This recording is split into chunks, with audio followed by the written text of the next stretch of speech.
This is my creamy Cajun chicken pasta recipe. So I'm going to be making this recipe in the JML's World's Greatest Pot.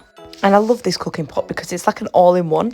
So this non-stick pot is 25 centimetres. It's big enough to cook meals for the full family. It comes with a strainer basket as well, which you can use as a colander or a steamer. And it's got a glass lid.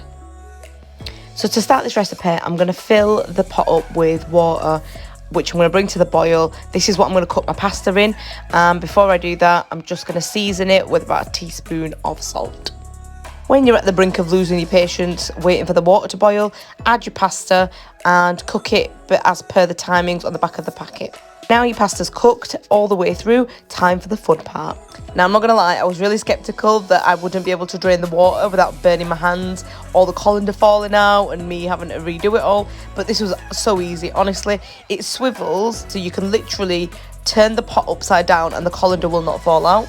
I managed to drain all of the water, pop it back on the hob, remove the basket, do use a tea towel though because the basket will be hot obviously, and set my pasta aside whilst I make the roux. This is the base for the white sauce. Now I'm only using 60 grams of butter here, and I'm just allowing it to melt before I go in with around about 4 tablespoons of plain flour. Now what you want to ensure is that you leave the hob on like a medium heat to a low heat at this point. You don't want it too hot, but you want to cook out the rawness from that flour, and then slowly add around about 600 millilitres of milk. Now you add the milk slowly and you ensure you're just whisking out any lumps, and you'll see that this is going to turn into a really smooth sauce. Go in with your seasonings. I've added a teaspoon of salt and about half teaspoon of black pepper. And ensure, like I said, you're just continuously stirring this. The one thing you don't want to do is burn it. In the meantime, I'm just going to prep my chicken in a separate pan. I've got all my spices listed in the description, so have a look at what I'm adding to the chicken, and let's go in to the pan with a little bit of butter. Butter just makes everything taste better. Don't you agree? Like, I think butter can lift a dish so much more than oil. I appreciate it's not the healthiest option every time, but I'm telling you, man, you got to try butter in this. So, go with a little bit of butter, add your chicken, followed by the spice mix that I've listed in the description.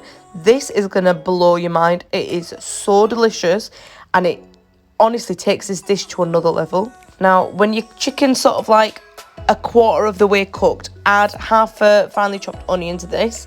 And I like the onion with a little bit of crunch. So we just want to saute it. We don't want to cook it all the way through.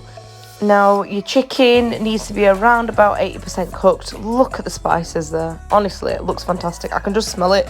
I can smell it through my screen. Honestly, it was so delicious.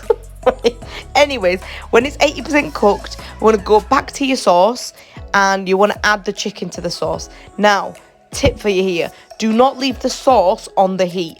When you're making the chicken and you're doing it separately, make sure you turn the heat off and we can go back to it, turn it back on. What you don't want to do is thicken the sauce too much. You want it to have a nice loose consistency so that it coats the pasta really nicely.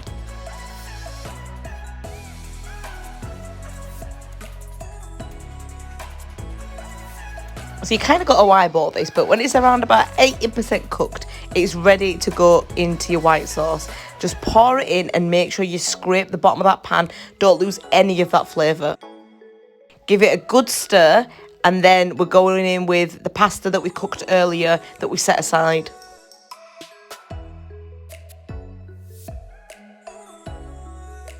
At this stage, you just want to ensure that the pasta reheats through properly, and you can serve it like this as it is, or you can pop it into a dish and top it with a little bit of cheese and some dried herbs before broiling it.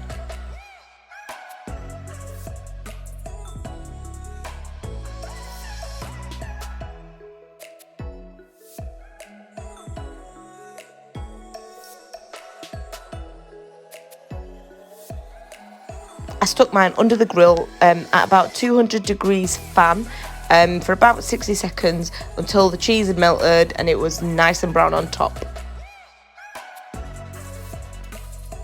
And then you just tuck in, look at that creaminess.